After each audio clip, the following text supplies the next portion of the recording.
Hello all, कैसे हो सब लोग? Safe and sound. Very nice. चलो, आपको मेरी आवाज आ रही है, मुझे पता चल गया।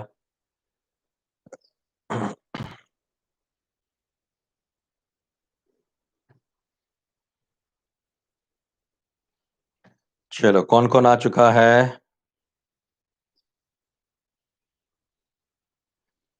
प्रतिमा, हेलो बेटा।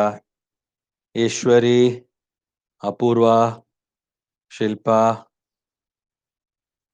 Nilima, Rishikesh, Sainath. Hello all. Okay, चलो 1 मिनट वेट करते हैं हम, और बाद में शुरू कर देते हैं, जिससे और लोग भी जुड़ जाएं।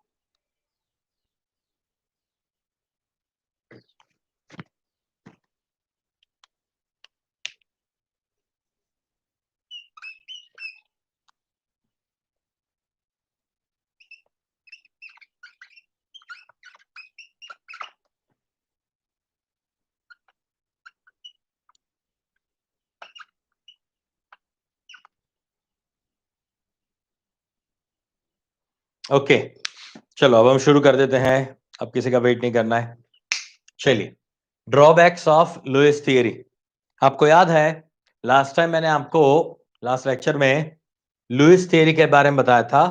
हमने बताया था लुईस ने जो है लुईस डॉट स्ट्रक्चर दिया, और उससे बताया कि कैसे कोई भी दो कंपाउंड जो है या फिर दो एटम्स जो हैं वो एक दूसरे के साथ एक एक इलेक्ट्रॉन शेयर करके, एक एक इलेक्ट्रॉन, दो दो इलेक्ट्रॉन, तीन तीन इलेक्ट्रॉन शेयरिंग करके सिंगल बॉन्ड, डबल या ट्रिपल बॉन्ड बना सकते हैं। ठीक है, और उसके लिए हमने उसका डॉट स्ट्रक्चर भी बताया था। और हमने आपको यह भी बताया था कि कोई भी एलिमेंट जो है वो बॉन्ड फॉर्मेशन क्यों करता है इन जनरल। तो बॉन्ड फॉर्मेशन करने के पीछे उसके दो रीजन होते हैं। एक तो वो स्टेबिलिटी गेन करना चाहता है, और दूसरा उसका ऑक्टेट कंप्लीट हो जाता है। ठीक है ना, इसलिए वो क्या कर सकते हैं, कोई भी बॉन्ड का फॉर्मेशन करते हैं। तो अब उसी चीज को ध्यान में रखते हुए जो लुईस से बताया था कि ऑक्टेट कंप्लीट होने वाला मतलब ऑक्टेट रूल, तो उसी का हम यहाँ पे ड्रॉबैक जो है वो चेक कर रहे हैं कि क्या क्या उसमें गलतियां थी, क्या क्या चीजें उसमें हम एक्सप्लेन नहीं कर पाते थे। ड्रॉबैक्स ऑफ लुईस थियरी बोलो, या फिर लिमिटेशन ऑफ ऑक्टेट रूल, ये दोनों एक ही है। लिमिटेशन ऑफ ऑक्टेट रूल बोलो, या लिमिटेशन या ड्रॉबैक्स ऑफ लेविस थियरी बोलो। तो हम यहां पे पहला ये लगा सकते हैं कि for hypovalent hypovalent compound this theory is not applicable. ठीक है, तो हाइपोवेलेंट कंपाउंड के लिए ये थियरी जो है वो एप्लीकेबल नहीं है। हाइपोवेलेंट बोले तो जिसका ऑक्टेट कंप्लीट नहीं हो रहा है, जैसे कि मान लीजिए मैं ले रहा हूं बेरियम फ्लोराइड BeF2। इसमें क्या होता है, एक बेरिलियम के आसपास दो फ्लोरीन लगे हुए हैं। मतलब कि यहां पे अगर इसका डॉट स्ट्रक्चर बनाया जाए तो कुछ इस तरह से होगा। ये X जो है बेरिलियम के लिए है, डॉट जो है वो फ्लोरीन के लिए है ना। ये जो हमने बनाया ना, उसके लोन पेयर ऑफ इलेक्ट्रॉन्स हैं या फिर अनपेड इलेक्ट्रॉन्स हैं। ये फ्री इलेक्ट्रॉन्स जो भी है, ये यहां पे शेयरिंग करके इस फ्लोरीन का तो ऑक्टेट कंप्लीट हो गया। देखो, इसका तो ऑक्टेट कंप्लीट हो गया, इसका भी ऑक्टेट कंप्लीट हो गया, है ना। मगर बेचारे ये बेरिलियम का ऑक्टेट कंप्लीट नहीं हो रहा है। बेरिलियम के पास तो सिर्फ कितने इलेक्ट्रॉन्स हो रहे हैं आसपास? 4, सिर्फ 4 इलेक्ट्रॉन्स हैं, ऑक्टेट कंप्लीट है ही नहीं। तो ये क्या है, इसके लिए वर्ड है हाइपोवेलेंट। हाइपोवेलेंट, ऑक्टेट से कम इलेक्ट्रॉन होंगे तो हाइपोवेलेंट, ऑक्टेट से ज्यादा होंगे तो हाइपरवेलेंट। So the hypovalent compound, this theory to the hypovalent compound, this theory is not applicable. ठीक है, एक ही नहीं, ऐसे तो कई सारे कंपाउंड्स हैं. मान लो BF3 ले रहा हूं, तो BF3 में क्या हो जाएगा, एक बोरोन के साथ 3 आपने फ्लोरीन को जोड़ दिया, टक टक टक टक टक टक, ये हमने उसके चिकन बॉक्स बना दिए. फ्लोरीन के आसपास, हेलोजन के आसपास चिकन बॉक्स होते हैं.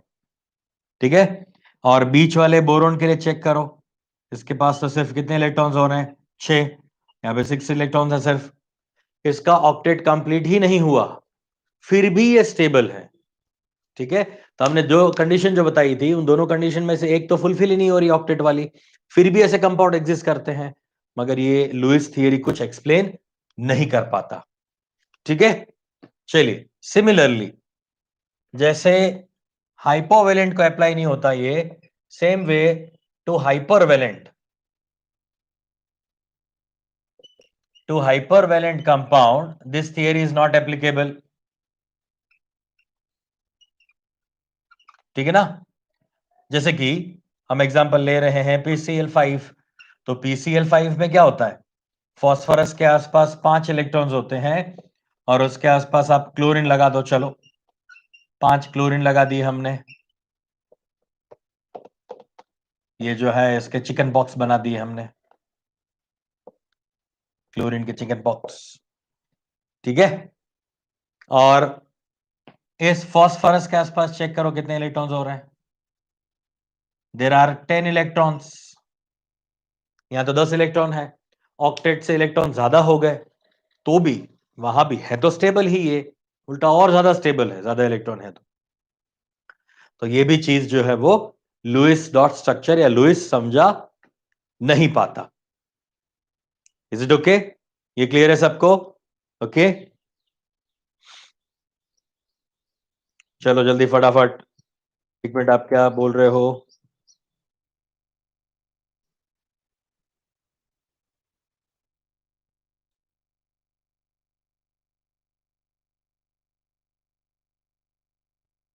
आपकी फालतू वाली चीज ज्यादा होती है यार. अभी डिस्कशन का कोई मीनिंग नहीं है. प्रतिमा, फालतू वाली चीजें बंद करो बेटा, फोकस. कल के टेस्ट के बारे में डिस्कशन करेंगे हम अभी लास्ट 10 मिनट में. ओके, चलिए, to hypervalent compound this is not applicable. Next, odd electron compound, right? odd electron compound में भी नहीं होना चाहिए. फॉर एग्जाम्पल मान लीजिए हमारे पास है NO. अब NO में क्या है, odd इलेक्ट्रॉन्स है, मतलब नाइट्रोजन में 7 और इसमें 8 इलेक्ट्रॉन्स टोटल, तो टोटल इलेक्ट्रॉन कितने हो गए इसके पास, 15. 7 + 8, 15 इलेक्ट्रॉन्स हैं. अच्छा, इसी तरह से एक और कंपाउंड है NO2, इसमें 8 इलेक्ट्रॉन, 16 प्लस ये 7 यानी 23 इलेक्ट्रॉन्स, है ना. तो ऐसे ऑड इलेक्ट्रॉन वाली जो भी स्पीसीज है, ऐसे ऑड इलेक्ट्रॉन वाली स्पीसीज भी एग्जिस्ट नहीं करनी चाहिए. क्यों, मान लो ClO2 ले रहा हूं मैं, 16 प्लस ये है 17, 33. क्योंकि अगर ऑड इलेक्ट्रॉन स्पीसीज है तो डेफिनेटली कहीं ना कहीं तो एक बॉन्ड के लिए 2 से कम या 2 से ज्यादा इलेक्ट्रॉन की रिक्वायरमेंट हो जाएगी ना.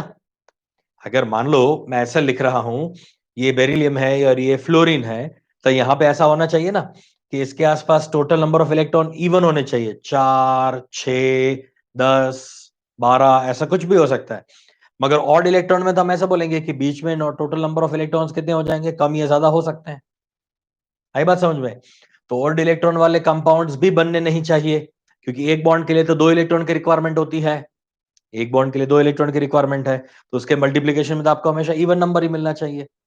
फिर भी ये वाले कंपाउंड एग्जिस्ट तो करते हैं, मगर वहां पे लुईस थियरी जो है वो एप्लीकेबल नहीं है. ठीक है, नंबर 4, फोर्थ पॉइंट देखो, फोर्थ पॉइंट बहुत सिंपल है कि इनर्ट गैसेस जितने भी हैं वो भी कंपाउंड्स नहीं बनाने चाहिए। क्यों? क्योंकि ऑलरेडी उनका ऑक्टेट जो है वो तो कंप्लीट है, तो वो क्यों कंपाउंड बनाएंगे? तो हम यहां पे लिख देते हैं कि इनर्ट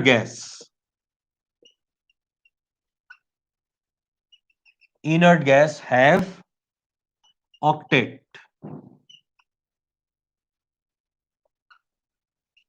कंप्लीट ऑक्टेट है उसके पास।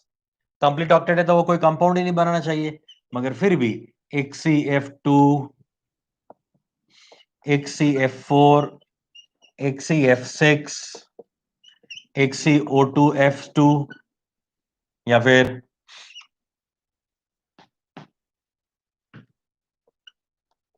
एक CO3, ऐसे कई सारे कंपाउंड जो है वो हैं, एग्जिस्ट करते हैं। तो जिनोन के ये फ्लोराइड्स, ऑक्साइड सारे जो है वो अवेलेबल हैं। तो इसका मतलब क्या हो गया? जिनोन इनर्ट गैस होते हुए भी केमिकल रिएक्शन में पार्टिसिपेट कर रहा है। मतलब कि लुईस का जो ये मानना था कि ऑक्टेट कंप्लीट होगा या फिर वो ऑक्टेट होने के बाद स्टेबल हो जाएगा, वो गलत है, वो सही नहीं है। तो यहां भी वो अप्लाई नहीं होता। अच्छा, एक और चीज, Lewis dot structure, LDS, Lewis dot structure does not give any information about structure of a compound, structure of a compound, compound के स्ट्रक्चर के बारे में कोई इंफॉर्मेशन नहीं मिल सकती कि स्ट्रक्चर का शेप टेट्राहेड्रल होगा, लीनियर होगा, स्क्वायर प्लेनर होगा, व्हाटएवर क्या स्ट्रक्चर होगा, उसके बारे में कोई इंफॉर्मेशन लुईस डॉट स्ट्रक्चर या लुईस थियरी नहीं दे सकती। Last but on the list, bond parameters, bond parameters जैसे कि बॉन्ड लेंथ, बॉन्ड ऑर्डर,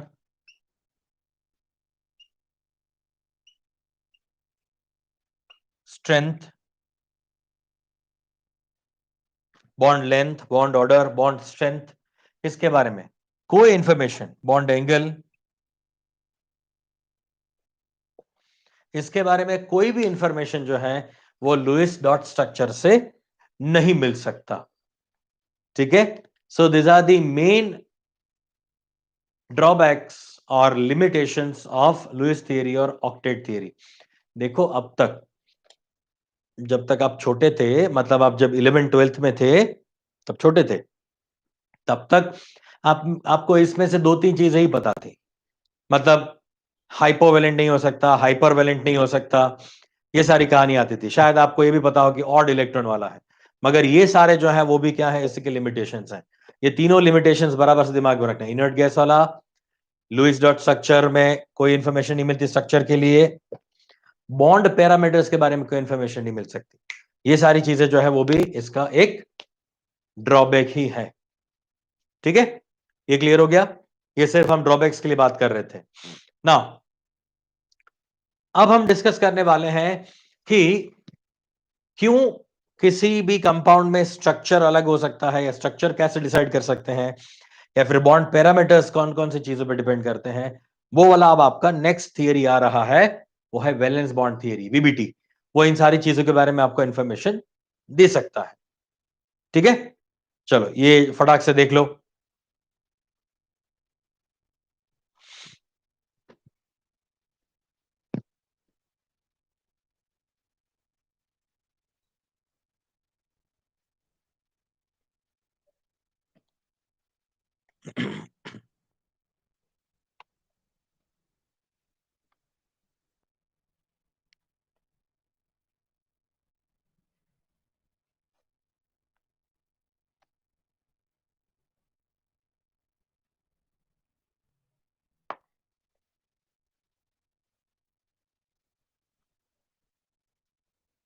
अब देखो, वैलेंस बॉन्ड थियरी क्या है?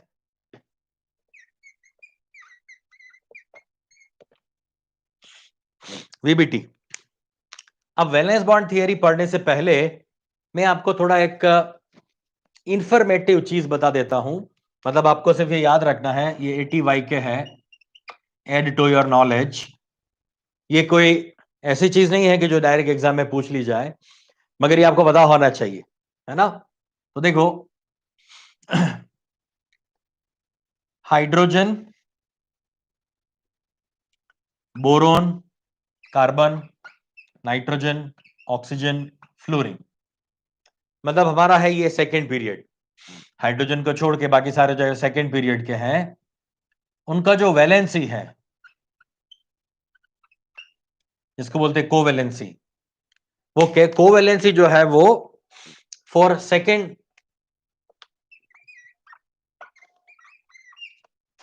Period elements, for second period elements it is maximum 4, 4 या 4 से कम ही हो सकता है। फॉर एग्जाम्पल हाइड्रोजन की वैलेंसी होती है 1, बोरोन की वैलेंसी हो सकती है 3 और 4 मैक्सिमम, मतलब BF3 हो सकता है या फिर BF4 माइनस हो सकता है। ये दो ही पॉसिबल है। कार्बन की वैलेंसी हो सकती है 4, 4 से ज्यादा वैलेंसी नहीं हो सकती कार्बन की। अच्छा, नाइट्रोजन की वैलेंसी भी हो सकती है 3 या 4, जैसे कि एक तो NH3 है और दूसरा है NH4 प्लस। ऑक्सीजन के लिए भी हम यही बोलेंगे, ऑक्सीजन के लिए भी वैलेंसी है 2 या मैक्सिमम 3। फॉर एग्जाम्पल H2O में 2 है, जबकि H3O प्लस में वो 3 है। फ्लोरीन के लिए भी सिर्फ 1 ही हो सकता है, HF, बस फ्लोरीन उससे ज्यादा नहीं हो सकता। मतलब बताने चाह रहा हूं कि सेकेंड पीरियड में एलिमेंट्स जो है वो 4 से ज्यादा वैलेंसी शो नहीं कर सकते, ठीक है ना। इनका जो कोवैलेंसी है वो लेस देन और इक्वल टू 4 होता है। कोवैलेंसी जो है कोवी, वो है 4 और लेस देन 4 हमेशा, ठीक है। अब इसके बाद वाला, मतलब थर्ड, फोर्थ, फिफ्थ, कोई भी पीरियड ले लो, सेकेंड पीरियड को छोड़ के हम ले रहे हैं, थर्ड पीरियड ले लिया। थर्ड पीरियड में कौन कौन से एलिमेंट्स आएंगे? बोरोन के नीचे कौन है? एल्यूमिनियम। कार्बन के नीचे कौन है? सिलिकॉन। यहाँ पे ये फॉस्फोरस, खासकर हम जो काम के वही ले रहे हैं, फॉस्फोरस, सल्फर, क्लोरीन। तो फॉस्फोरस का वैलेंसी हो सकता है 3 भी हो सकता है और 5 भी हो सकता है। मतलब कि मैं बताने ये चाह रहा हूं कि for period number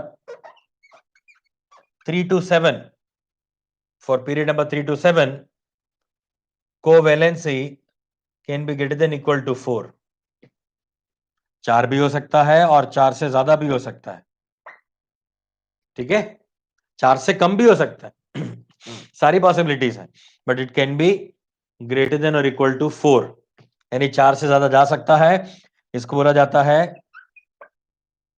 expansion of orbitals,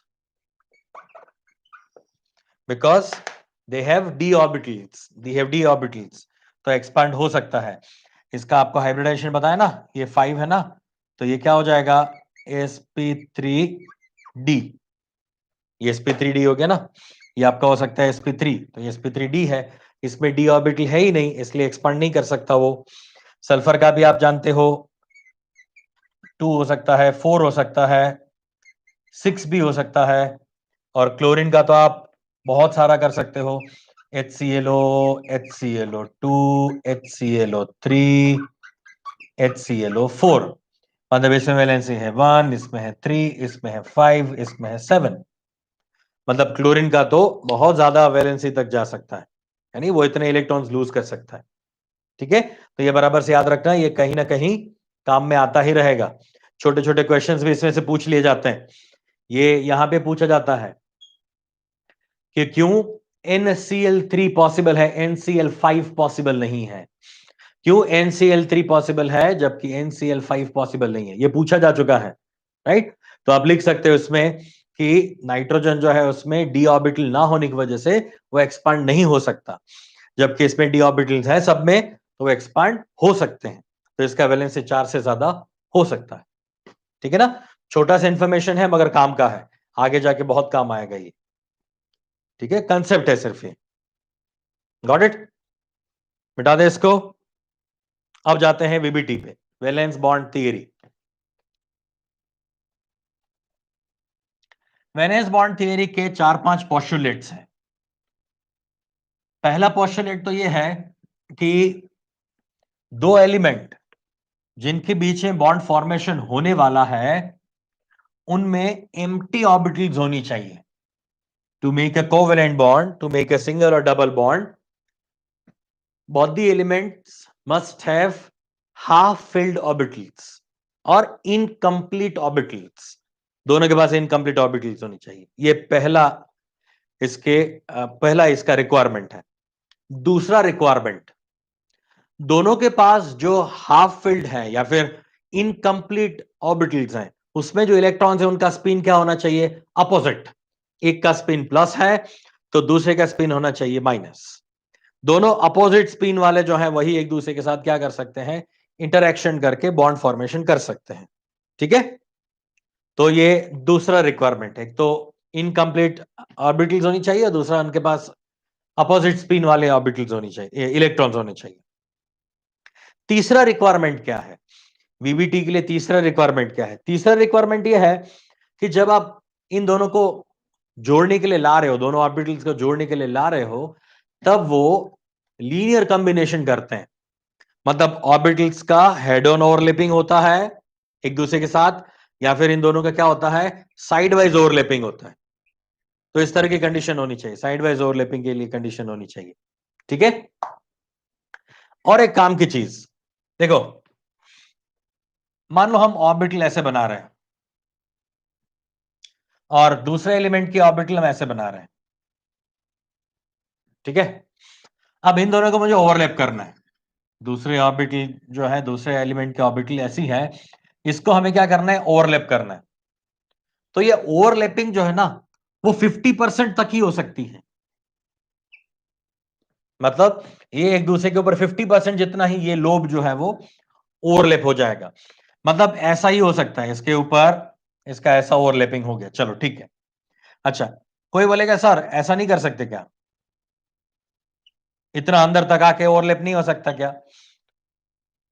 तो इसमें तो दिक्कत हो जाएगी ना। इसमें दिक्कत ही होगी कि ये न्यूक्लियस इस न्यूक्लियस से काफी नजदीक आ गया, प्लस जितने और नजदीक जाएंगे तो इसके इस ऑर्बिटल के इलेक्ट्रॉन्स और इस ऑर्बिटल के इलेक्ट्रॉन्स के बीच में क्या होना शुरू हो जाएगा? रिपल्शन। मतलब दो रिपल्सिव फोर्स जो है वो बढ़ जाएंगे, न्यूक्लियस न्यूक्लियस और इलेक्ट्रॉन इलेक्ट्रॉन रिपल्शन बढ़ जाएगा। तो इनका जो एक्सटेंट ऑफ ओवरलैपिंग है वो 50% से ज्यादा नहीं हो सकता, मैक्सिमम 50% तक हो सकता है। 50% हो गया तब उसका मतलब क्या हो गया? स्ट्रॉन्गेस्ट बॉन्ड हो गया। उससे थोड़ा दूर दूर दूर जाता जाएगा वैसे ही बॉन्ड आपका क्या होता जाएगा? वीक होता जाएगा। ठीक है, तो एक्सटेंट ऑफ ओवरलैपिंग जो है 50% से ज्यादा नहीं हो सकता। राइट, तो ये उसकी प्राइमरी रिक्वायरमेंट है वैलेंस बॉन्ड थियरी के लिए, अदरवाइज वैलेंस थियरी के लिए किसी भी ऑर्बिटल का बॉन्ड फॉर्मेशन होने के लिए। चलो अब हम इसमें डिटेल में जाते हैं। इसमें क्या ये बोलना चाहता है? नंबर वन, हम यहां पे जो ऑर्बिटल बनाएंगे, इस ऑर्बिटल में एक लोब जो है वो प्लस होगा और एक लोब जो है वो माइनस होगा। इसको मान लो मैं प्लस लिख रहा हूं, इसको माइनस लिख रहा हूं। तो ये प्लस और माइनस जो है इसको क्या बोलते हैं? वेव फंक्शन का साइन बोलते हैं। It's a sign of wave function. ये वेव फंक्शन का साइन है। वेव फंक्शन बोले तो sign, sign is the wave function, और ये साइन है वेव फंक्शन का। प्लस का मतलब होता है the probability of finding of electron is maximum.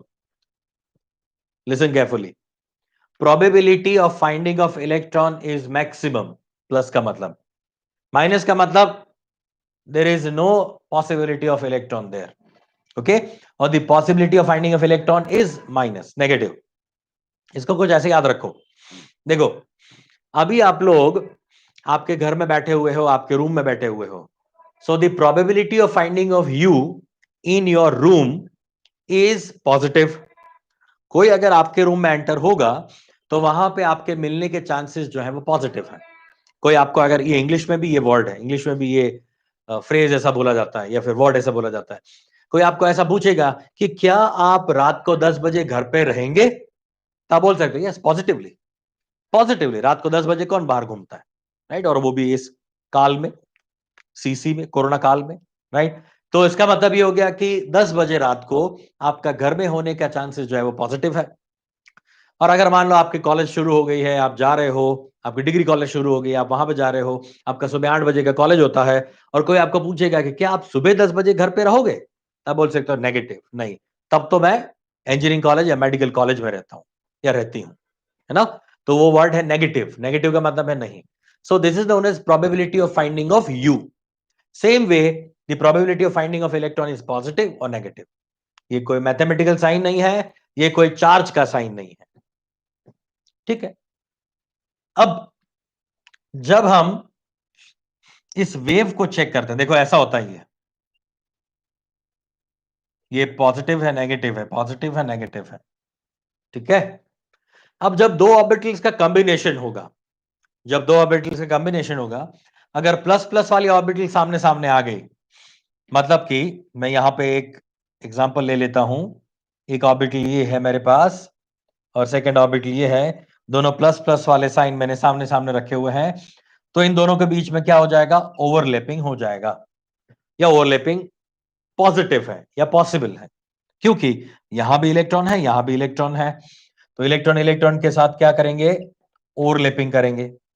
चलो यहां पे मैंने ओवरलैपिंग दिखा दिया, इसको इतना पार्ट जो है वो ओवरलैप वाला पार्ट है, ठीक है? और ये वाला पार्ट जो अंदर मर्ज हो गया वो क्या बना रहा है? बॉन्ड। ये है सिग्मा बॉन्ड, है ना? Bond, sigma bond, James James bond. तो ये जो है ये है आपकी पी ऑर्बिटल्स। तो ये पी ऑर्बिटल्स का पी ऑर्बिटल के साथ क्या हो रहा है? ओवरलैपिंग हो रहा है।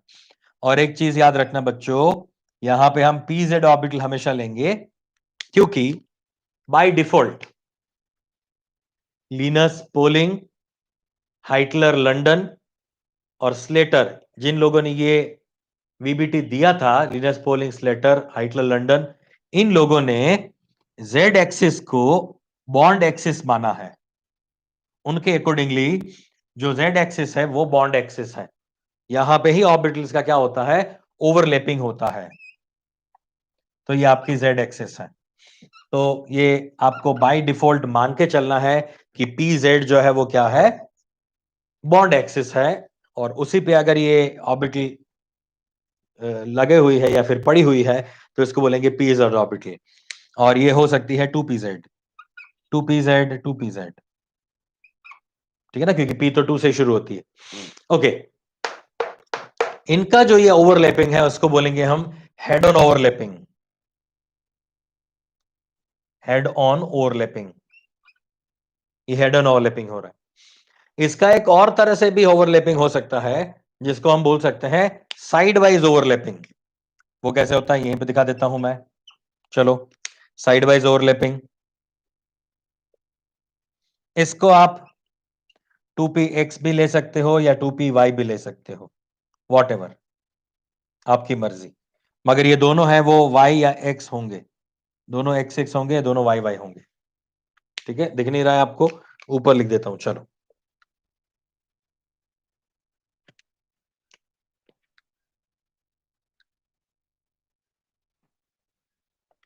ये है 2px, ये भी है 2px, ये आपकी बॉन्ड एक्सिस है, इस पर इसका हम ओवरलैपिंग दिखा रहे हैं। दोनों प्लस प्लस वाली ऑर्बिटल्स हैं सामने सामने, तो उनका ओवरलैपिंग कुछ इस तरह से होगा। यहां पे ओवरलैपिंग, नीचे ओवरलैपिंग, ये बॉन्ड एक्सिस। और इसको कई बार ऐसे भी दिखा देते हैं, इसको बोला जाता है पाई बॉन्ड, ठीक है? और ये है साइडवेज, अदरवाइज साइडवाइज, या फिर लेटरल ओवरलैपिंग, इसको कोलेटरल या लेटरल ओवरलैपिंग बोलते हैं, ठीक है? जिससे बनता है pi bond. Is it fine? तो यहां पे ओवरलैपिंग जो है वो तीन तरह से हो सकते हैं। एक तो इस तरह से ओवरलैपिंग हो सकती है, इसको बोलते हैं positive overlapping. Number 1 is positive overlapping, जिसमें हम सिग्मा या पाई ऐसे दो प्रकार दे सकते हैं। दिस इज पॉजिटिव ओवरलैपिंग, ठीक है। Second is negative overlapping. Negative overlapping मतलब कि एक दूसरे से क्या हो जाए, वो दूर हो जाए, रिपल हो जाए, तो उसको बोलते हैं नेगेटिव ओवरलैपिंग। इसकी वजह से मिलता है मुझे sigma star pi star. Star वाला मतलब negative overlapping, right, sigma star pi star. And third overlapping है zero overlapping. Zero overlapping, zero overlapping. अब यहां तो कोई सिग्मा या पाई ऐसा कुछ नहीं बनता, क्योंकि यहां तो ओवरलैपिंग होती ही नहीं है, उसको बोलते हैं जीरो ओवरलैपिंग। तो पहले इतना समझो कि ये वेव फंक्शन है, प्लस साइन के साथ क्या होगा, मर्ज होगा। अगर प्लस प्लस के साथ मर्ज हो गया तो साइज क्या हो जाएगा, इसका बढ़ जाएगा। इसको और करके लिख देता हूं मैं, इसको और ऐसे भी लिख सकते हो,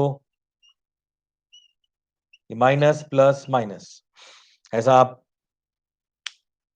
चॉकलेट भी बना सकते हो, चॉकलेट जैसा, है ना, ये वाला शेप बन जाएगा।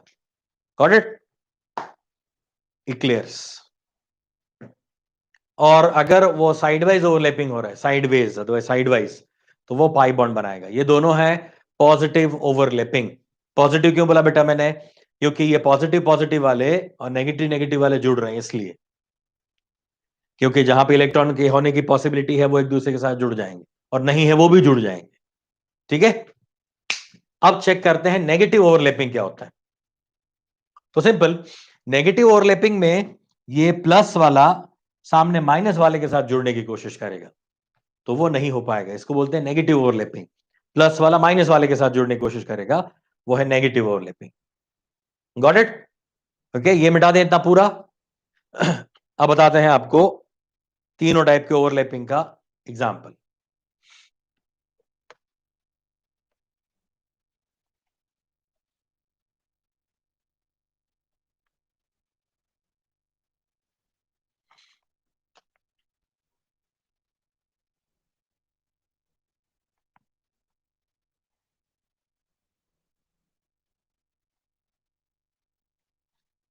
तो पहले चेक करते हैं पॉजिटिव ओवरलैपिंग। ये मैंने आपको जनरल एग्जाम्पल बताया था। अब हम लेते हैं इसमें फर्स्ट टाइप, पॉजिटिव ओवरलैपिंग।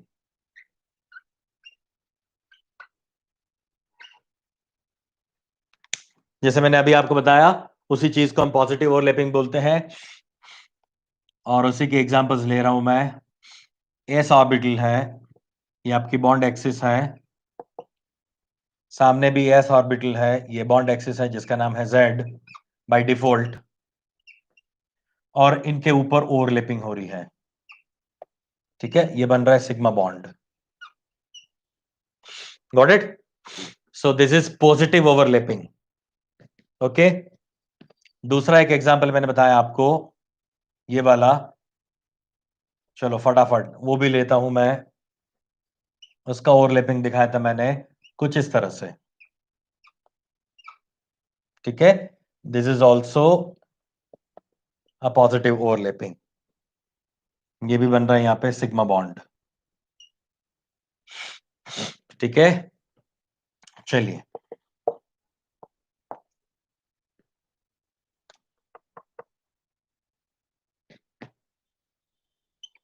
ये भी पॉजिटिव ओवरलैपिंग का ही एक पार्ट है।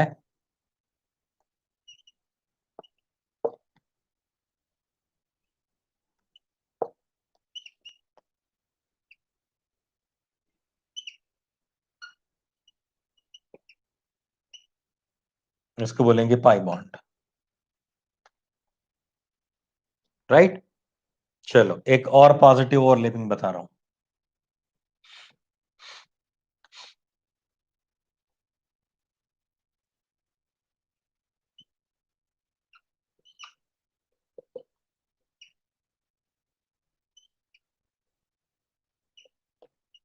डी ऑर्बिटल्स,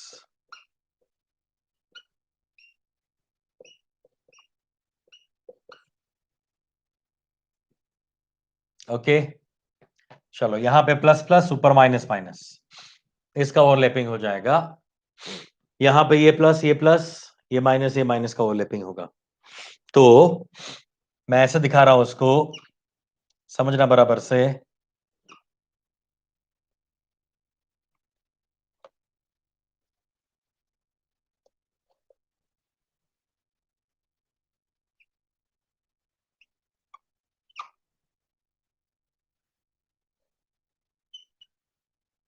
ठीक है,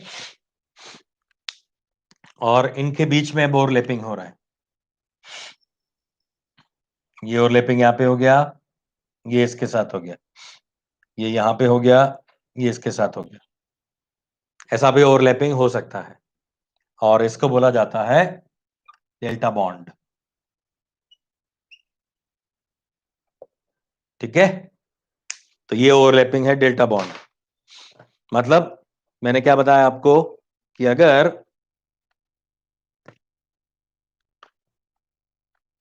दो ऑर्बिटल का ओवरलैपिंग, देखो ये हमारे पास दो ऑर्बिटल्स हैं, इन दोनों ऑर्बिटल्स का ओवरलैपिंग अगर मान लीजिए ऐसा हो रहा है, ऐसा हो रहा है, एक दूसरे के सामने ऐसे जुड़ रहे हैं वो, तो इसको बोलेंगे हम सिग्मा बॉन्ड, इसको बोलेंगे हम सिग्मा बॉन्ड। ठीक है, अगर हम ऐसे जोड़ रहे हैं,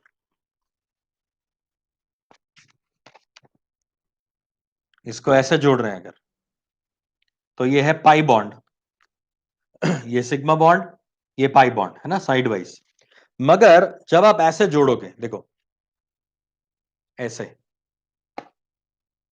दोनों बुक्स के जो प्लेन्स है उसको ऐसे जोड़ोगे, तो ये बन जाएगा डेल्टा बॉन्ड, है ना। तो ये सिग्मा बॉन्ड, ये पाई बॉन्ड, और ये delta bond. Is it okay? तो ये तीनों जो है वो क्या है बेटा, तीनों प्रकार जो है वो पॉजिटिव ओवरलैपिंग के ही तीनों टाइप है। ठीक है, ये मैंने चीज आपको एडिशनल बताई है, ये थोड़ा एडवांस लेवल है, इसके बारे में भी और ज्यादा डिस्कशन हो सकता है, मगर अभी सिर्फ इतना याद रखो कि ये कुछ ऐसा 3D स्ट्रक्चर बन रहा है ऐसे, वो डेल्टा बॉन्ड है। ठीक है, हमें ज्यादातर ये सिग्मा और पाई पूछा जाता है। पॉजिटिव ओवरलैपिंग समझ में आ गया। Now negative overlapping, second, number 2, negative overlapping. अब इसे मुझे कुछ ज्यादा करना नहीं है, मैं थोड़ा आपको बता देता हूं। यहां से ये प्लस है, इसको माइनस कर दो, इसको प्लस कर दो, ये प्लस माइनस है, इसको माइनस कर दो, इसको प्लस कर दो, और मैं इसका ओवरलैपिंग अब दिखा देता हूं यहां पे।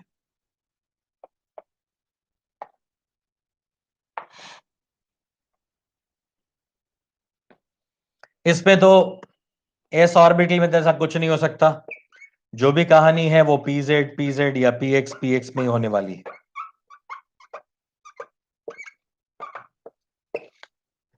एस ऑर्बिटल में तो कुछ नहीं हो सकता, क्योंकि प्लस प्लस ही रहने वाला है, उसे माइनस होता ही नहीं, क्योंकि लो भी नहीं है ना, ऐसा डंबल शेप ही नहीं है, इसलिए इसके लिए हमें नेगेटिव ओवरलैपिंग मिलता ही नहीं है, हमेशा पॉजिटिव ओवरलैपिंग करता है।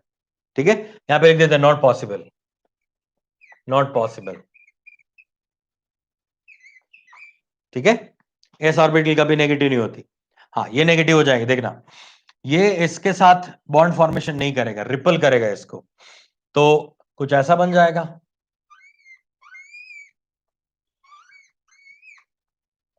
ये समझ आया? ये आपका है माइनस, ये है प्लस, ये माइनस, ये प्लस, एक दूसरे से क्या हो जाएंगे, ये दूर हो जाएंगे, रिपल करेंगे। So this is sigma star bond, यानी ये है bond breaking, otherwise anti bonding molecular orbital है ये, एबीएमओ है ये, एंटी बॉन्डिंग मॉलिक्यूलर ऑर्बिटल। पहले जो थी वो क्या है, सारी बॉन्डिंग मॉलिक्यूलर ऑर्बिटल्स हैं। और इसमें आपको सेकंड वाले में क्या मिलेगा, सेकंड वाले में आपको कुछ ऐसा मिलेगा, देखना ये दोनों ऑर्बिटल एक दूसरे से क्या हो जाएगी, इस तरह से दूर हो जाएगी, ये यहां पे आ गई, ये यहां पे आ गई, ये प्लस है, ये माइनस है, ये प्लस है, ये माइनस है, तो ये क्या हो गया, पाई स्टार बॉन्ड, मतलब ABMO, anti bonding molecular orbital, ABMO है ये क्या है, बीएमओ। बॉन्डिंग मॉलिक्यूलर ऑर्बिटल है, जो पॉजिटिव था इसके लिए बात कर रहा हूं। हाँ ठीक है, नेगेटिव के लिए ABM हो जाता है। इसमें एक चीज और भी है, देखो इसमें ये वाला पोजीशन ऐसा है या फिर ये वाला पार्ट ऐसा है जहां पे इलेक्ट्रॉन मिलने की पॉसिबिलिटी है ही नहीं, तो वहां से मैं एक प्लेन बना सकता हूं। इसमें मैं एक प्लेन बना सकता हूं, यहां से एक प्लेन पास हो जाएगा, इसको बोला जाएगा नोडल प्लेन। इसको बोलते हैं नोडल प्लेन। ये है नोडल प्लेन, यहां से एक प्लेन पास हो सकता है, जबकि यहां से दो प्लेन पास हो सकते हैं, एक तो यहां से ऐसे पास होगा और दूसरा ऐसे पास होगा। तो यहां पे मेरे पास क्या है, दो नोडल प्लेन्स हैं, यहां पे मेरे पास एक ही नोडल प्लेन है। दिख रहा है, इसको बोलते हैं नोडल प्लेन। यहां पे बीच में इलेक्ट्रॉन मिलने की पॉसिबिलिटी नहीं है, जीरो है, राइट। ये क्लियर हो गया बेटा, कोई दिक्कत इसमें? नेगेटिव ओवरलैपिंग में क्या हो रहा है, इन दोनों के बीच में ओवरलैपिंग नहीं हो रही है क्योंकि प्लस माइनस सामने सामने है, तो इसको बोलेंगे हम ABMO। Next, next zero overlapping. Zero overlapping वो तो मैं वापस ही बनाऊंगा।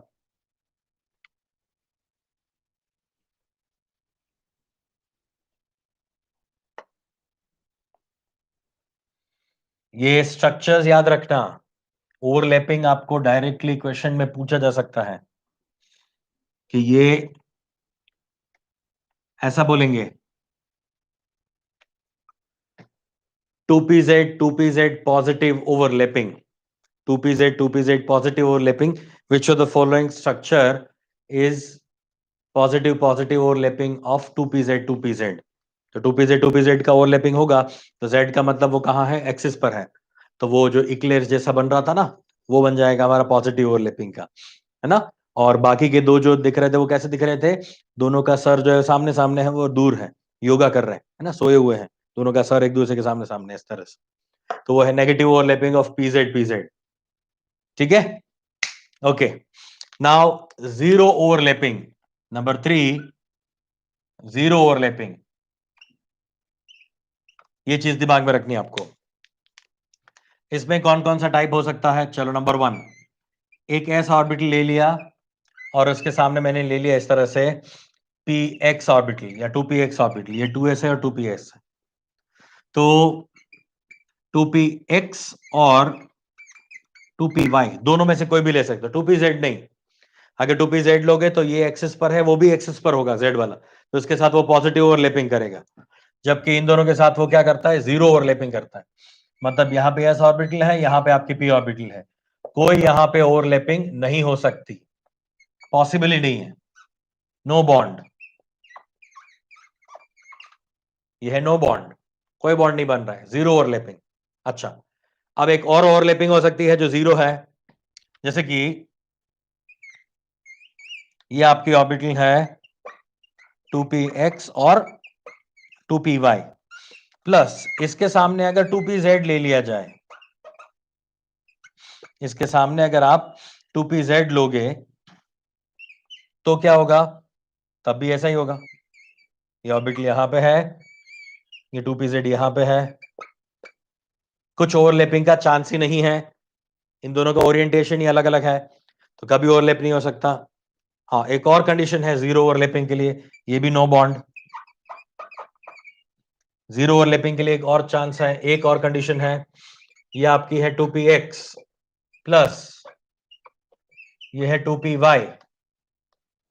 2px और 2py को देखो, तो 2px और 2py का भी ओरिएंटेशन क्या है बेटा, डिफरेंट है, 2px ऐसा है तो 2py ऐसा है ना, तो इन दोनों के बीच में भी क्या हो सकता है, ओवरलैपिंग नहीं हो सकती, y पता चल रहा है ना, y देखा आपने, ऐसा है, एक दूसरे से परपेंडिकुलर है वो दोनों, तो इसका भी ओवरलैपिंग पॉसिबल नहीं है, देखा उड़ गया वो, रिपल्शन होता है उसमें,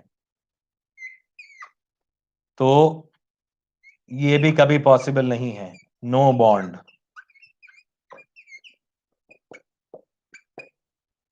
कोई ओवरलैपिंग पॉसिबल नहीं, राइट। तो जब भी आपके पास जीरो ओवरलैपिंग की कहानी है तो ये तीनों जो है वो कंडीशन है जिसमें जीरो ओवरलैपिंग है। ओके, कोई दिक्कत?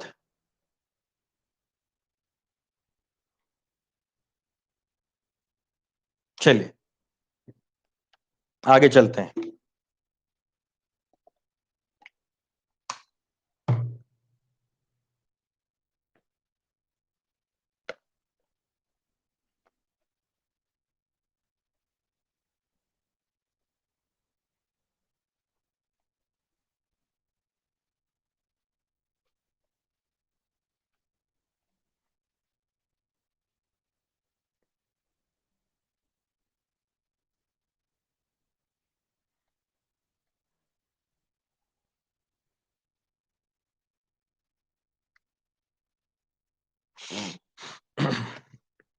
देखो, हमने वैलेंस बॉन्ड थियरी में पॉजिटिव नेगेटिव यानी जो जो चीजें उसके साथ रिलेटेड थी वो डिस्कस की। अब इसमें दो पॉइंट्स और हमें दिमाग में रखना है। एक है रेजोनेंस और दूसरा है formal charge. Second is formal charge, मगर पहले मैं रेजोनेंस डिस्कस करता हूं ना। What is resonance? खैर, आपको पहले भी हमने रेजोनेंस बता दिया है, इससे पहले बता चुके हैं हम कि रेजोनेंस कैसे और क्यों इस्तेमाल किया जाता है। ऑर्गेनिक केमिस्ट्री में भी हम देख चुके हैं। तो रेजोनेंस इसलिए एक्चुअली, रेजोनेटिंग स्ट्रक्चर्स इसलिए एक्चुअली बनाए जाते हैं जिससे इस स्ट्रक्चर की सारी प्रॉपर्टीज जो है फिजिकल केमिकल, वो सारी प्रॉपर्टीज एक्सप्लेन की जा सके। जैसे कि यहां पे ये बॉन्ड ऑर्डर जो है, ये बॉन्ड लेंथ जो है वो 1.39 एंगस्ट्रॉम होता है, जो ओरिजिनली होना चाहिए था 1.34 एंगस्ट्रॉम, मगर ये ना हो कि ये होता है 1.39। ठीक है, तो इस चीज को एक्सप्लेन करने के लिए हमें रेजोनेंस की जरूरत पड़ती है कि रेजोनेंस होता है इसलिए इसका जो बॉन्ड लेंथ जो है वो छोटा हो डबल बॉन्ड से बड़ा हो जाता है, और सिंगल बॉन्ड जिसका होना चाहिए था 1.54 एंगस्ट्रॉम, उससे क्या हो जाता है, छोटा हो जाता है और 1.39 बन जाता है। सो अल्टीमेटली रेजोनेंस स्ट्रक्चर नहीं बनाते तो इस चीज को एक्सप्लेन नहीं कर सकते। हाइड्रेशन एनर्जी यानी हाइड्रोजनेशन एनर्जी के बारे में इंफॉर्मेशन नहीं मिल सकती थी।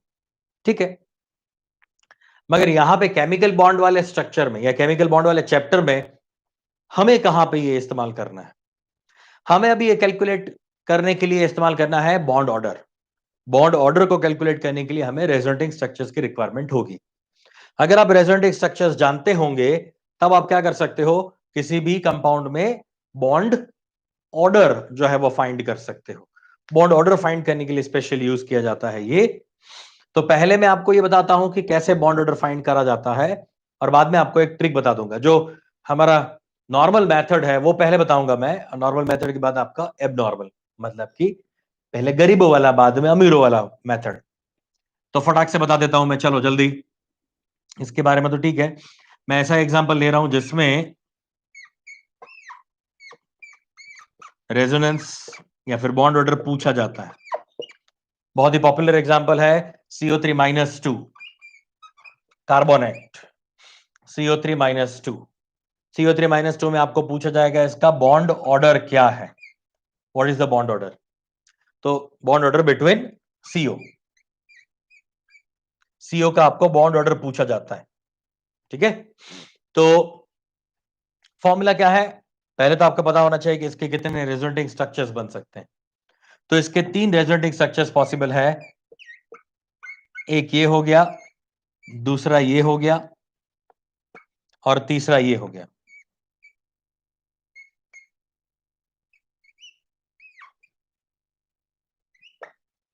ये 3 रेजोनेटिंग स्ट्रक्चर्स इसके पॉसिबल हैं।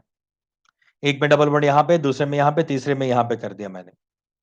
तो 3 रेजोनेटिंग स्ट्रक्चर्स हैं। तो बॉन्ड ऑर्डर फाइंड करने का जो फॉर्मूला है वो है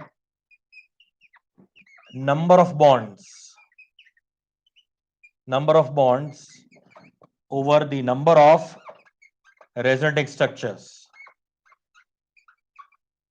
रेजोनेटिंग स्ट्रक्चर्स और नंबर ऑफ बॉन्ड्स का हम रेशियो ले लेंगे। नंबर ऑफ बॉन्ड्स कितने दिख रहे हैं आपको? 1 2 3 4। चलो 4 बॉन्ड्स दिख रहे हैं। कितने रेजोनेटिंग स्ट्रक्चर दिख रहे हैं? 1 2 3। तो इसका हो जाएगा 1.33 बॉन्ड ऑर्डर। 1.33 जो है वो क्या है, इसका बॉन्ड ऑर्डर है। Bond order of this compound is 1.33। Clear हुआ ये, राइट?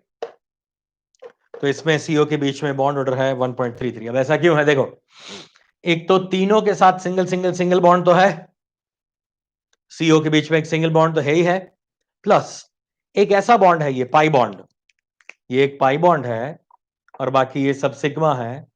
तो पाई बॉन्ड ऐसा है जो तीनों में जाता है, सीओ सीओ एंड सीओ तीनों में जा रहा है। मतलब एक बॉन्ड 3 में डिवाइडेड है, एक को 3 में डिवाइड करोगे तो कितना आएगा, 0.33। तो एक तो खुद का बॉन्ड है ही है, प्लस ये पाई बॉन्ड 1/3 पार्ट में इसके साथ है, मतलब क्या हो गया, 1.33। क्लियर हुआ ये, राइट? तो इस तरह से हम क्या कर सकते हैं, इसमें बॉन्ड ऑर्डर आप फाइंड कर सकते हो। मगर ये मेथड जो है, इसमें आपको कितने रेजोनेटिंग स्ट्रक्चर बन रहे हैं वो चेक करना पड़ेगा हमेशा, ऑलवेज।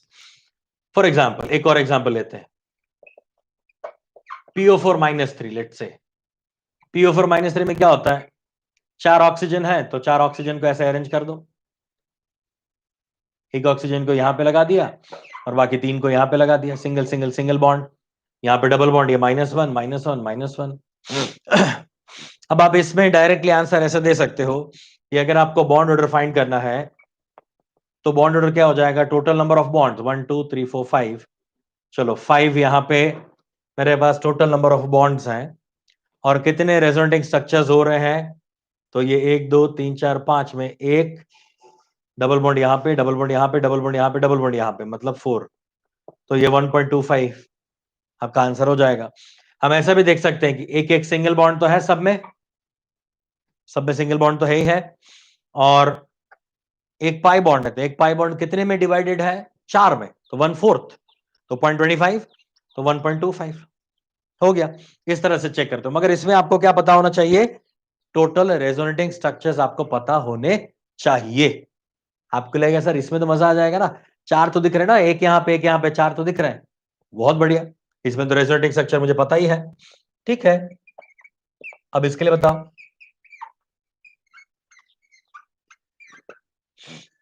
आपको क्या लग रहा है इसमें कितने रेजोनेटिंग स्ट्रक्चर्स होने चाहिए?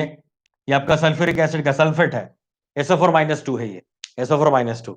आपको क्या लग रहा है इसमें कितने रेजोनेटिंग स्ट्रक्चर्स हो सकते हैं, फाइंड आउट। इसमें 3 थे, इसमें 4 है, आपको लग रहा है ना, मजा आ रहा है ना, हाँ बहुत सही है, इसमें तो 3 4 दिख रहा है डायरेक्ट, इसे बताओ। चलो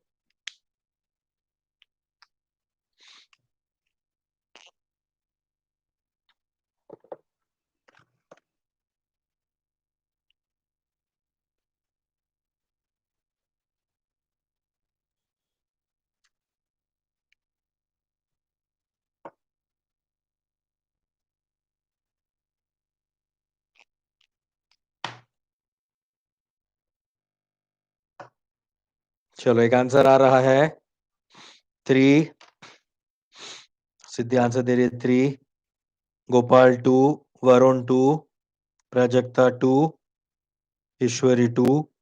ठीक है,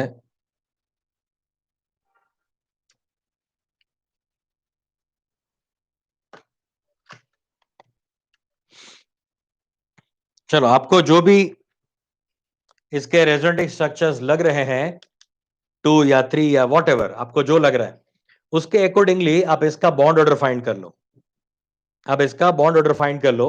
आप इसमें चेक कर लो कि इसका बॉन्ड ऑर्डर कितना आ रहा है, क्योंकि बॉन्ड ऑर्डर का फॉर्मूला आपको पता है, number of bonds divide by resonating structures. Number of bonds कितने हैं यहाँ पे, 1 2 3 4 5 6, 6 अपॉन आपको जो भी लग रहा है, आपको जो भी लग रहा है कि इसका, इसके रेजोनेटिंग स्ट्रक्चर्स इतने हैं, 2 3 4 5 जो भी आपको लग रहे हैं, तो उसे डिवाइड कर दो और आंसर निकालो, आपका खुद का आपकी बुक में आंसर निकाल लो। ठीक है, मैंने जब ये स्ट्रक्चर देखा था, मैंने सब ये स्ट्रक्चर जब आपको दिखाया था, तब आपके पास 3 रेजोनेटिंग स्ट्रक्चर थे। अगर मैंने पूछा होता तो मुझे लग रहा है सब लोगों का आंसर 3 ही आता, इसके लिए पूछता तो सबका आंसर 4 ही आता, 1 2 3 4।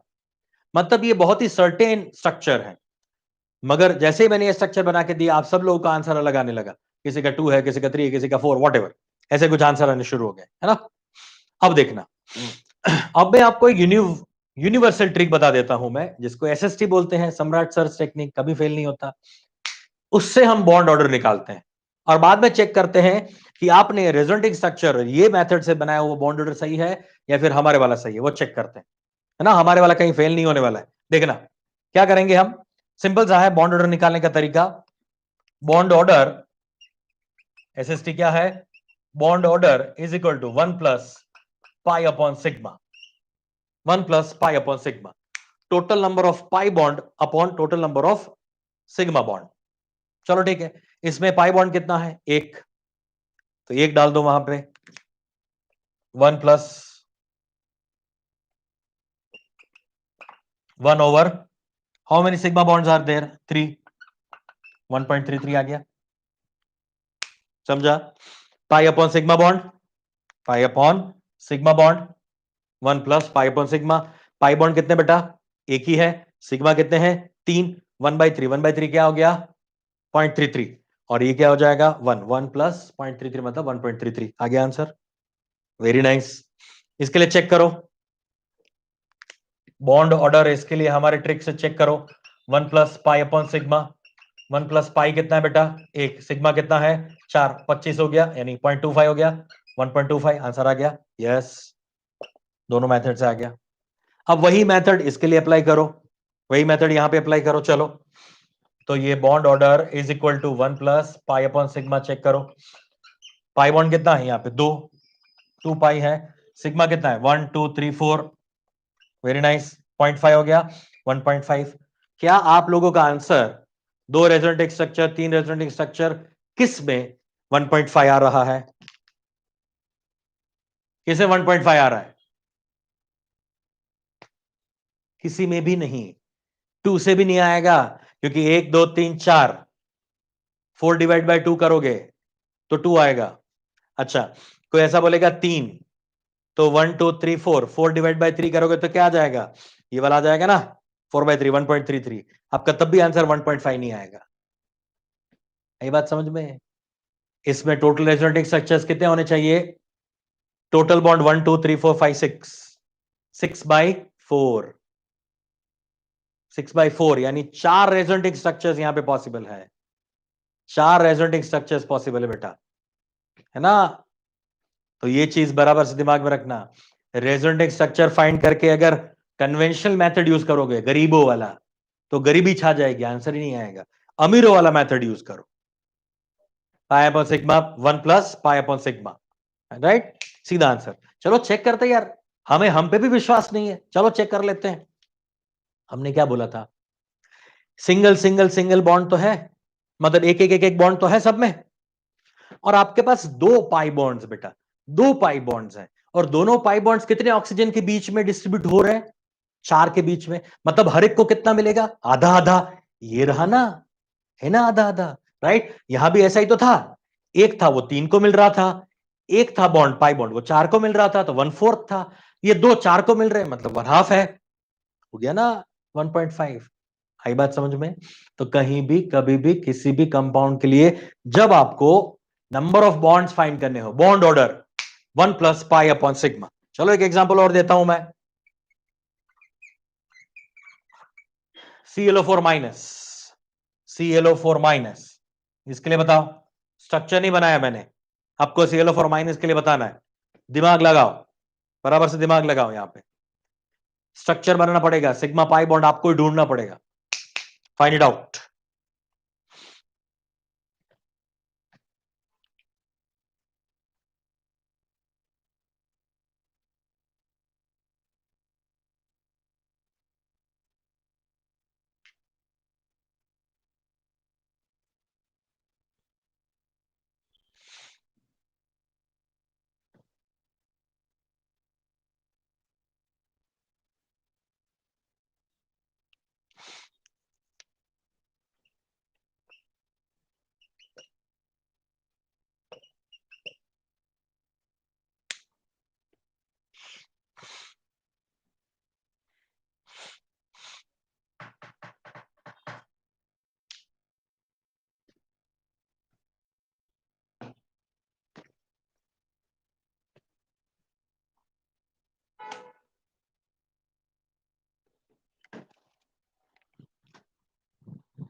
pi bonds are 3, sigma bonds are 4.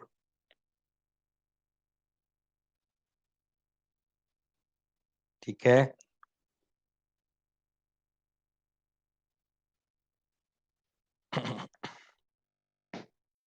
Okay चलो वेरी नाइस.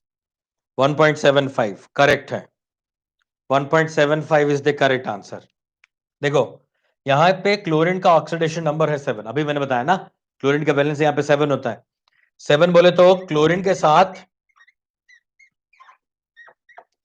3 डबल बॉन्ड से ऑक्सीजन और एक सिंगल बॉन्ड से ऑक्सीजन होगा, क्योंकि 7 वैलेंसी है ना. 7 वैलेंसी में 2 3 4 5 1 2 3 4 5 6 7 7 वैलेंसी होनी चाहिए ना. 4 ऑक्सीजन के साथ 7 वैलेंसी कैसे सेटिस्फाई होगी? 3 ऑक्सीजन डबल बॉन्ड और एक जो है वो सिंगल बॉन्ड. मतलब सिग्मा बॉन्ड कितने यहाँ पे 4 और पाई बॉन्ड कितने 3, तो 3/4. 3/4 मतलब 0.75 प्लस 1 1.75. तो इसका बॉन्ड ऑर्डर हो गया 1.75. ये इसका बॉन्ड ऑर्डर है. ठीक है, चलिए अब एक और कंसेप्ट, इसी पे यहीं पे एक और चीज बताने जा रहा हूं, सुनना बराबर से. देखो अब आपको ये पूछा जाएगा, अब आपको ये पूछा जाएगा कि यहां पे जो ऑक्सीजन है आपको देंगे CO3-2 है और उसमें हर एक ऑक्सीजन पे चार्ज पूछा जाएगा. व्हाट इज द चार्ज और the formal charge on oxygen, on each oxygen. What is the charge on oxygen. इस पे आपको अगर चार्ज पूछा जाए तो आप क्या लिखोगे? अगर मुझे पूछा गया कि CO3-2 में ऑक्सीजन पे चार्ज कितना है, या फिर बोल सकता हूं average charge, average charge oxygen पे कितना होगा?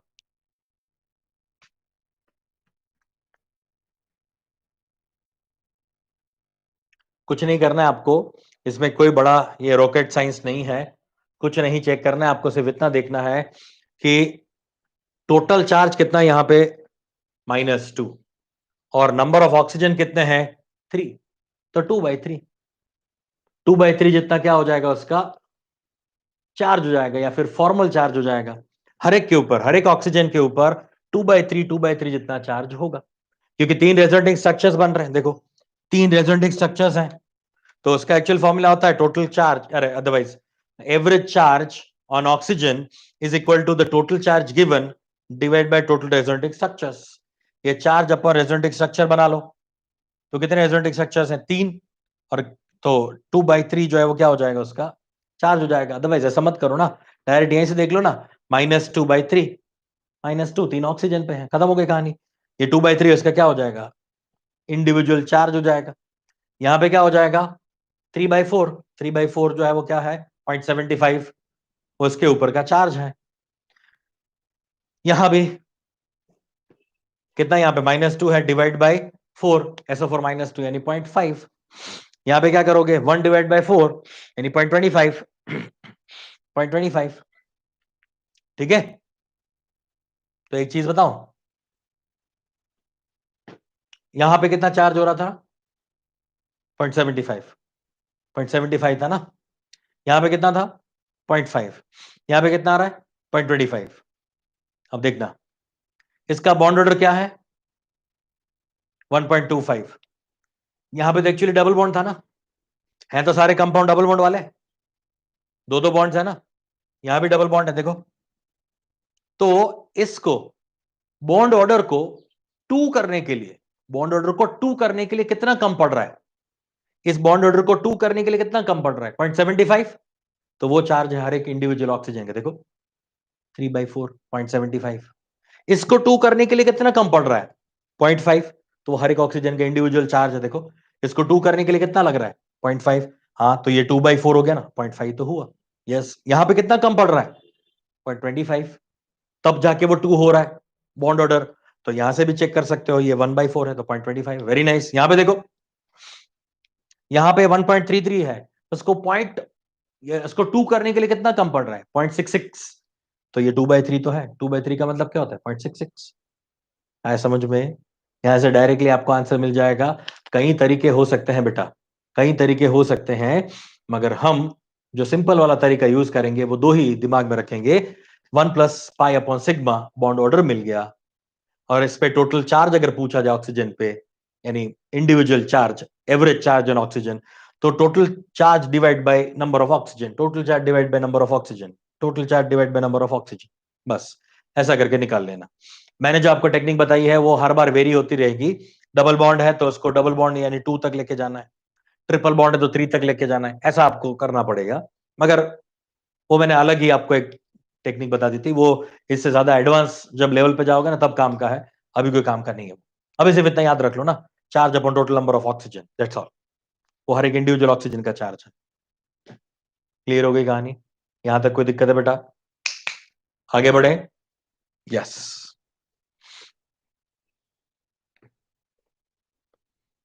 तो एक्चुअली रेजोनेंस जो है वो काम का ये था, बॉन्ड ऑर्डर फाइंड करने के लिए काम का था, और कुछ नहीं। मगर वो रेजोनेंस भी हमें कुछ यहां पे काम में नहीं आया। रेजोनेटिक स्ट्रक्चर्स में हमें ड्रॉ करने की जरूरत नहीं है, देखने की जरूरत नहीं है, डायरेक्ट हमारे पास अमीरो वाला फॉर्मूला है। चलिए अब हम इसी तरह का एक और फॉर्मूला देके हाइब्रिडाइजेशन फाइंड कर लेते हैं। हाइब्रिडाइजेशन आपको पता है कि अगर कोई भी सेंट्रल एटम है, उस सेंट्रल एटम की जो भी ऑर्बिटल्स होंगी, इंडिविजुअल ऑर्बिटल्स, उन इंडिविजुअल ऑर्बिटल्स का ओवरलैपिंग होता है। हर एक सेंट्रल एटम की जो अपनी खुद की ऑर्बिटल्स हैं उनका क्या होता है, खुद का ही अंदर अंदर ही ओवरलैपिंग होता है और हाइब्रिड ऑर्बिटल्स बन जाती है। और हाइब्रिड ऑर्बिटल बनने के बाद उन हाइब्रिड ऑर्बिटल के साथ कोई भी एलिमेंट जो है वो बॉन्ड का फॉर्मेशन करता है, ठीक है, और वो होता है हाइब्रिडाइजेशन। मगर यहां पे मैं एक और चीज आपको सिखाना चाहता हूं कि अगर कोई एक ऑर्बिटल जो है वो मान लीजिए फर्स्ट 1s है और 1s है, तो 1s ऑर्बिटल का ओवरलैपिंग होकर जो बॉन्ड बनेगा वो ज्यादा स्ट्रांग होगा, या 1s और 2s का बॉन्ड फॉर्म होगा तो वो ज्यादा स्ट्रांग होगा। कौन सा ज्यादा स्ट्रांग बॉन्ड बनाएगा वो हमें डिस्कस करना है, वो हमें चेक करना है। और हमें वो भी देखना है कि अगर डिफरेंट एनर्जी शेल होंगे तो उनका ओवरलैपिंग होकर कितना स्ट्रांग या स्ट्रेंथ वाला बॉन्ड बनता है। चलो चेक करते हैं। देखो मैं यहां पे बॉन्ड एनर्जी ऐसा लिख रहा हूं, बॉन्ड एनर्जी,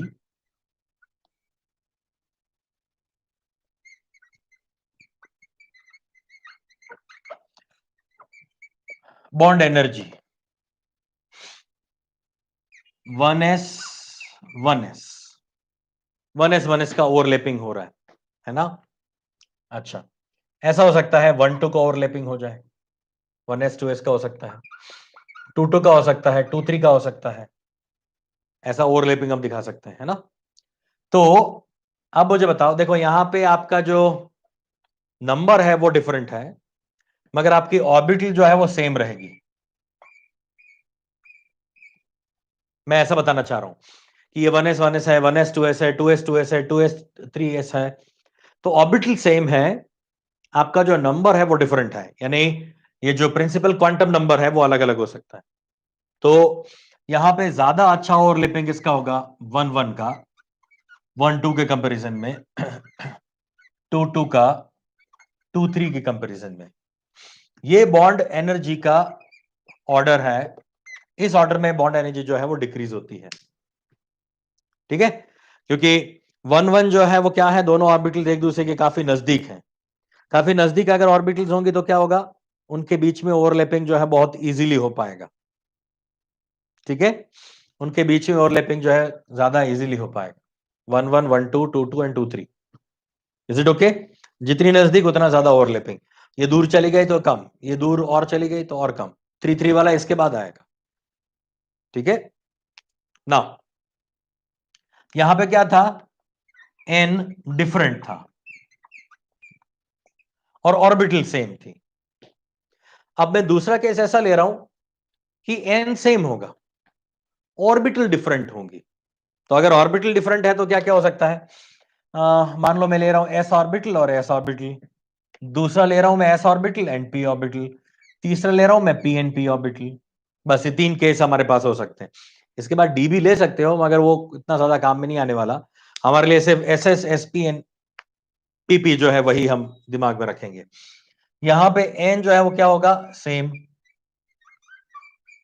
मतलब कि ये आपका हो जाएगा 1s के लिए, 2s 2p के लिए, 2p 2p के लिए।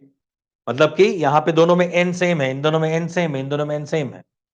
यहां पे n क्या होता, डिफरेंट था, यहां पे n क्या था, डिफरेंट था, डिफरेंट n था मेरे पास। इसमें क्या होगा, इसमें अब जब बॉन्ड स्ट्रेंथ आता है, बॉन्ड स्ट्रेंथ किसका ज्यादा होगा, जिसका बॉन्ड स्ट्रेंथ ज्यादा उसकी एनर्जी भी ज्यादा। तो जितना ओवरलैपिंग ज्यादा हो सकता है, मतलब कि मैं एक p ऑर्बिटल दूसरी p ऑर्बिटल के साथ ओवरलैप कर रहा हूं और उसके बीच में चेक कर रहा हूं, तो ये क्या होगा, ज्यादा स्ट्रांग बॉन्ड होगा, और वो भी सिग्मा ज्यादा स्ट्रांग होगा पाई के कंपैरिजन में। मगर p और p ऑर्बिटल का ओवरलैपिंग ज्यादा पावरफुल है, क्योंकि वो 50% तक अंदर तक जा सकती है, जबकि ss ऑर्बिटल 50% तक अंदर नहीं जा सकती, क्योंकि उससे पहले उनके बीच में क्या होना शुरू हो जाएगा, रिपल्शन शुरू हो जाएगा। ठीक है, तो इसलिए p और p ऑर्बिटल का बॉन्ड एनर्जी सबसे ज्यादा होगा, ss का सबसे कम हो जाएगा। ये 1s है, ये 2s 2p है, ये 2p 2p है। ठीक है, तो इसका सबसे ज्यादा बॉन्ड ऑर्डर होगा, बॉन्ड एनर्जी होगा, स्ट्रेंथ होगा, ऑर्डर नहीं, बॉन्ड स्ट्रेंथ या बॉन्ड एनर्जी होगा, जबकि एसएस का सबसे कम होगा। तो ये चीज याद रखना बराबर से। ये छोटी सी बात है, छोटा सा कंसेप्ट है, मगर काम का है। इस चैप्टर में ऐसे छोटे छोटे कई सारे कंसेप्ट हैं बेटा, जो आपको दिमाग में रखना चाहिए। ये बात कर रहे हैं बॉन्ड एनर्जी के लिए, तो बॉन्ड एनर्जी के लिए बोल सकता हूं मैं कि जितना बॉन्ड स्ट्रेंथ ज्यादा,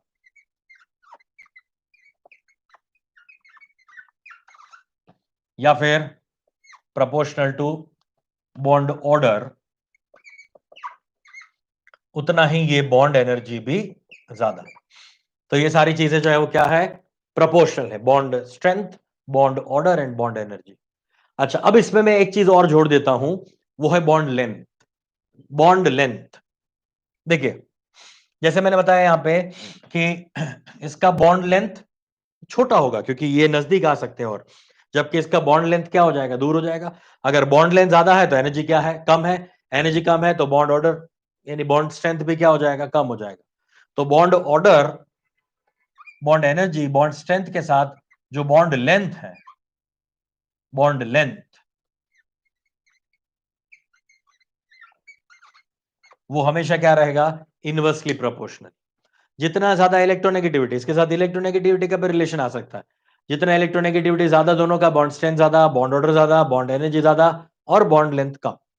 जितना इलेक्ट्रोनेगेटिव ज्यादा होगा उतना ही ज्यादा नजदीक आ जाएगा, तो उसका बॉन्ड लेंथ जो है वो कम हो जाएगा। तो यहां पे वो चीज भी ऐड कर दो साथ साथ में, इलेक्ट्रोनेगेटिविटी EN जो है वो भी एक साथ में हम ऐड कर सकते हैं, इलेक्ट्रोनेगेटिविटी। इलेक्ट्रोनेगेटिविटी प्रोपोर्शनल होती है बॉन्ड लेंथ के साथ, electronegativity EN। Is it okay? तो बस ये रिलेशन मुझे बताना था, ये रिलेशन बहुत काम का है, bond strength, bond order, bond energy, bond and electronegativity proportional, जबकि बॉन्ड लेंथ सब में इनवर्सली प्रोपोर्शनल। बॉन्ड लेंथ बोला तो प्रोपोर्शनल, इनवर्सली प्रोपोर्शनल। क्लियर? मिटा दे अब इसको, चलो और आगे बढ़ते हैं।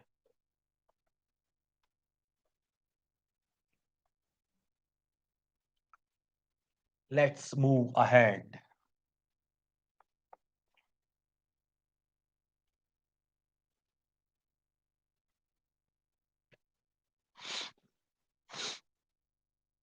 Next is hybridisation.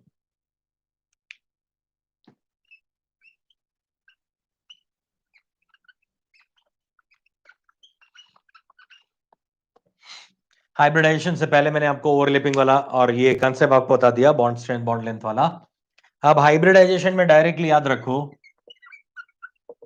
Hybridisation is equal to number of sigma bond plus number of lone pair of electrons, number of lone pair से हम हाइब्रिडाइजेशन निकाल लेंगे।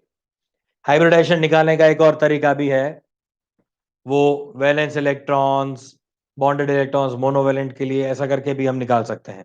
एक वो भी तरीका है, एक ये भी तरीका है, ये ज्यादा बेटर है।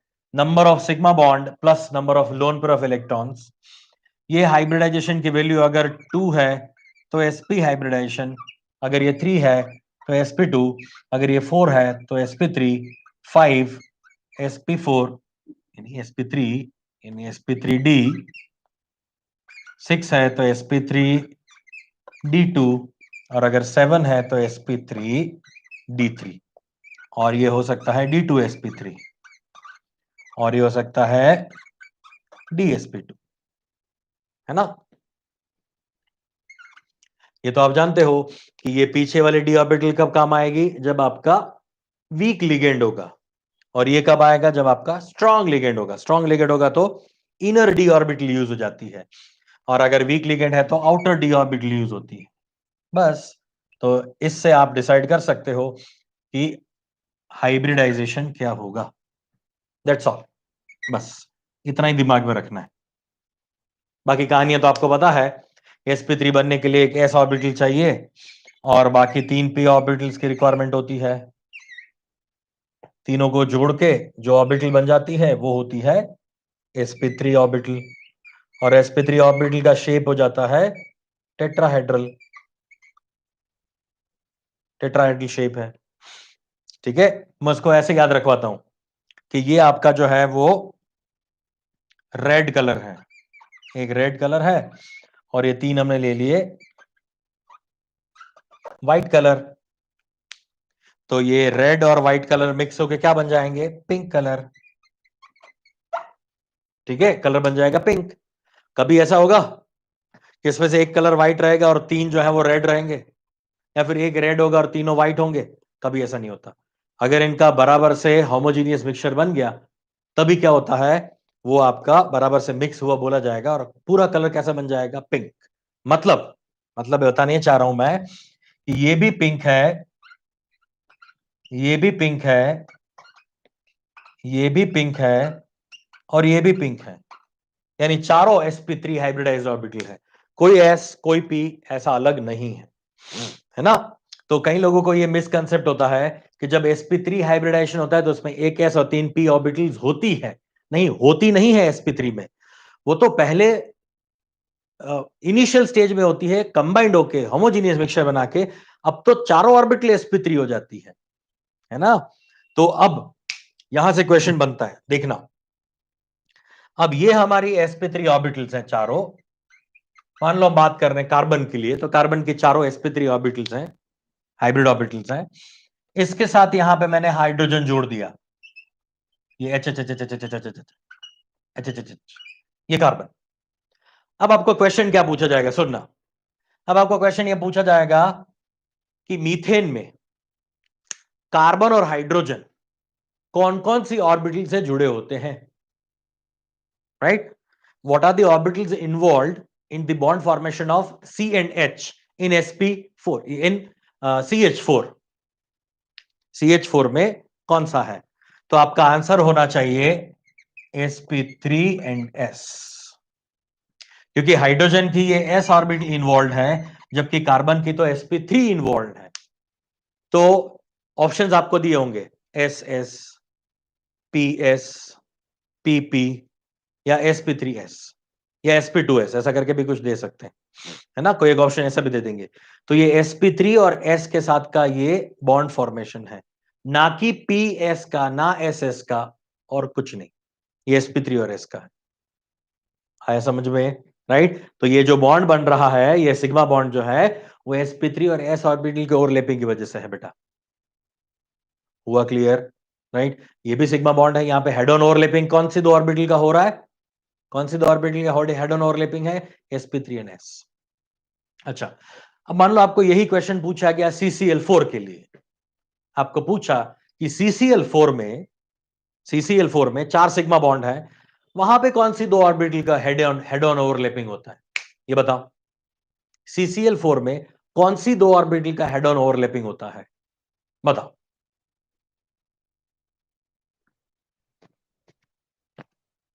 CCl4 के लिए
वाह, दो लोगों ने आंसर दिए, स्मिता और वरुण, इन दोनों ने आंसर दिया है sp3 ठीक है।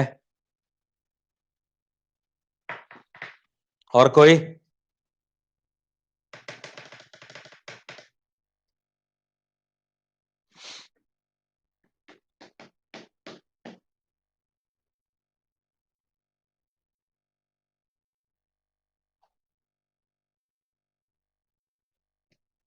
बस,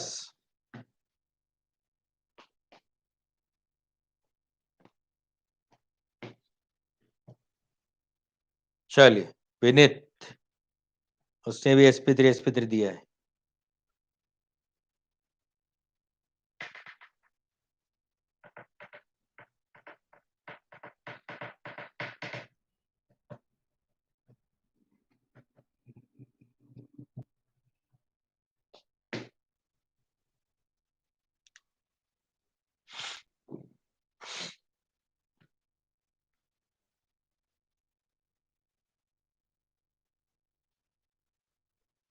देखो,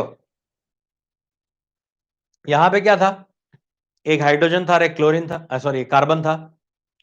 तो कार्बन के लिए तो हमें इस कार्बन में 1s2 2s1 2p3 ऐसी ऑर्बिटल्स थी, मतलब इसका ये एक्साइटेड इलेक्ट्रॉनिक कॉन्फ़िगरेशन है।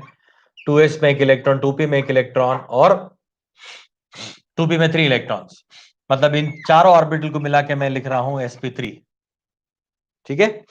और सामने जो हमारा हाइड्रोजन है उसका तो सिर्फ क्या है, 1s ऑर्बिटल है, मतलब इसकी sp3 ऑर्बिटल्स इसके 1s ऑर्बिटल के साथ ओवरलैप हो रही है, यानी ये sp3 है, यानी sp3 और s हाइब्रिडाइजेशन है, ठीक है ना। अब यहां पे चेक करते हैं, यहां पे कार्बन का तो आप समझ सकते हो इसी तरह से, ये आपका 1s2, ये आपका 2s और ये 2p, ठीक है, और इसको मिला के बन जाएगा sp3। क्लोरीन के लिए चेक करो, चलो क्लोरीन में क्या होता है, 17 नंबर है, तो इलेक्ट्रॉनिक कॉन्फ़िगरेशन क्या हो जाएगा, 1s2 2s2 2p6 2s2 2p6। चलो, तो यहां पे कहानी जो है वो 10 तक आ गई। अच्छा, अब number 11, 1s2 2s2 1s2 2s2 2p6 3s2 and 3p में कितने इलेक्ट्रॉन्स होंगे, 5, 2 4 10 12 17, 5 इलेक्ट्रॉन्स हैं, ठीक है, 1 2 3 4 5। अब इसमें कौन सी ऑर्बिटल है बेटा, ये तो p ऑर्बिटल है, और ये एक p ऑर्बिटल इसकी 2p sp3 के साथ कनेक्ट, यहां पे बॉन्ड फॉर्मेशन करेगी, तो आंसर है sp3 and p। Copy cats, सब लोग कॉपी कैट हैं, एक बच्चे ने लिखा sp3, सब लोग sp3 लिख रहे हो, हाँ डिलीट मारो, सही है, वेरी गुड। करो करो, डिलीट करो, है ना। गाबल लोग, ये क्लोरीन में हाइब्रिडाइजेशन कैसे होगा? अकेला क्लोरीन एटम ऐसे हाइब्रिडाइजेशन कैसे करेगा? ऐसे मान लिया कि sp3 यही है, ऐसा कैसे, है ना। तो ये क्लोरीन की p ऑर्बिटल इसकी sp3 के साथ कंबाइन करती है, तो ये sp3 p टाइप का हाइब्रिडाइजेशन बनता है ना। यही इन्वॉल्व होती है और कोई नहीं। sp3 नहीं है, ये sp3 और p है। क्लियर? ऐसे चेक करा करो। इसका देख लिया sp3, इसका इलेक्ट्रॉनिक कॉन्फ़िगरेशन लिखो, जो लास्ट में अनवांटेड यानी जो ऑर्बिटल्स आपकी रिएक्शन में पार्टिसिपेट नहीं कर रही है, ये लास्ट वाले ऑर्बिटल वो इसके साथ जुड़ जाएगी, राइट। sp3p है ये। सो डू रिमेंबर दिस बेटा, गलतियां ना हो जाए, राइट। और हमेशा हमेशा एक चीज याद रखो, जो भी हाइब्रिडाइजेशन लेते हैं ना हम, sp3 लिया हमने, कोई भी कहीं पे भी sp3d2 वगैरह ले रहे हैं, वो हमेशा सेंट्रल एटम के लिए होता है। ये बात समझ में? सेंट्रल एटम की हाइब्रिड ऑर्बिटल और आपका जो नॉन टर्मिनल एटम है, यानी टर्मिनल एटम है, सेंट्रल एटम नहीं, टर्मिनल एटम जो है, तो टर्मिनल एटम्स की क्या होती है, प्योर ऑर्बिटल्स इन्वॉल्व होती है। आई बात समझ में, राइट। अच्छा, अगर डबल बॉन्ड है या फिर दो कार्बन ले रहे हो या फिर डबल बॉन्ड से किसी के साथ जोड़ रहे हो तो अलग चीज है। तो एक कार्बन का sp2 दूसरे कार्बन के sp2 के साथ डबल बॉन्ड से जुड़ रहा है, ट्रिपल बॉन्ड दोनों का sp है, इस तरह से होता है। Is it okay? ये क्लियर हो गया सबको, समझ में आ गया, right. So this was regarding hybridisation. मुझे लग रहा है आज का यहां तक हम रुकते हैं। काफी अच्छा काम किया हमने आज, बहुत ही बढ़िया। सही से वापस एक बार ये चीजों को चेक कर लेना, कंसेप्चुअल चीजें मैंने आज बताई है, राइट। चलो कल वापस आगे बढ़ते हैं नेक्स्ट लेक्चर में और मजे करेंगे। चलो बाय बाय, टेक केयर, सायोनारा। खाओ पियो, मजे करो और एक्सरसाइज करो। Bye bye.